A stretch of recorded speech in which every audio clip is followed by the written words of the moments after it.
السلام علیکم ورحمۃ اللہ وبرکاتہ۔ دنیا کسی گونگے کی تاریخ نہیں لکھتی، میں زندہ ہوں اسی لیے بول رہا ہوں۔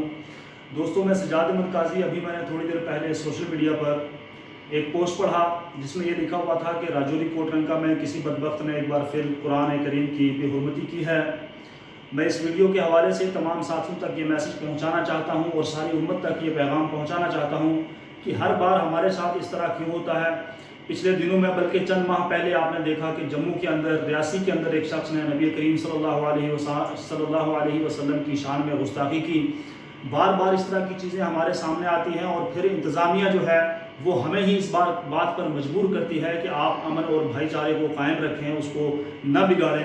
اور میرے بہت سارے ساتھیوں نے، دوستوں نے بھی اس پوسٹ کو وائرل کیا کہ راجوری کی عوام سے اپیل کی جاتی ہے کہ آپ جو ہے اپنے امن اور بھائی چارے کو برقرار رکھیں۔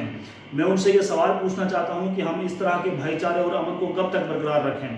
اور میں اپنے تمام ساتھیوں کو یہ چیز بتا دینا چاہتا ہوں کہ میرا ذاتی یہ موقف ہے کہ ہمیں اس طرح کا بھائی چارہ اور امن اور شانتی بالکل نامنظور ہے کہ جس بھائی چارے کا جھانسا دے کر ہمارے دین کے اوپر حملہ کیا جائے، ہماری شریعت کے اوپر حملہ کیا جائے، ہماری آخری اور مقدس کتاب کے اوپر حملہ کیا جائے، اس کی شان میں گستاخی کی جائے، یہ چیز ناقابل قبول ہے۔ میں اپنے تمام دوستوں سے اپیل کرنا چاہتا ہوں کہ اس ویڈیو کو جو ہے وائرل کیا جائے، اور اس کے ساتھ ساتھ میں ضلع انتظامیہ راجوری سے اور جتنے بھی جموں کشمیر کے جو ہائی کمان آفیسرز ہیں، پولیس ہیں، ایل جی صاحب ہیں، ان سب سے میری اپیل ہے کہ فوراً اس پر ایکشن لیا جائے۔ ایف آئی آر اس سے پہلے بھی لگتی رہی، جموں والے معاملے میں آپ نے ایف آئی آر درج کیا، آپ نے کیا کر لیا؟ کچھ نہیں کیا۔ یہی سیم چیز اگر کوئی اور شخص جو ہے کسی مذہب کے بارے میں لکھ دیتا یا بول دیتا تو ابھی تک وہ جیل میں ہوتا۔ اس کی تازہ مثال موجود ہے کہ پچھلے دنوں میں جموں سے کسی بھائی نے جو ہے غلطی سے ہندو بھائیوں کے دیوی اور دیوتاؤں کے بارے میں کوئی غلط کمنٹ کیا اور اس کو 24 گھنٹے کے اندر اندر اس بندے کو ارسٹ کر جیل میں ڈال دیا گیا۔ مسلمانوں کے ساتھ ناانصافی کیوں ہوتی ہے؟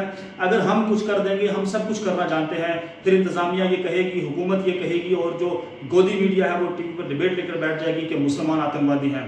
اس سے پہلے کہ ہم کچھ کریں، اس سے پہلے کہ ہم کوئی قدم اٹھائیں، ضلع انتظامیہ راجوری سے اور بالخصوص ڈی سی صاحب سے میری اپیل ہے جنہوں نے آج ویڈیو جاری کیا کہ ہم کارروائی کر رہے ہیں، ان سے میری یہی اپیل ہے کہ جلد از جلد اس درندے کو پکڑا جائے اور سخت سے سخت کارروائی کی جائے۔ بہت بہت شکریہ، اللہ حافظ۔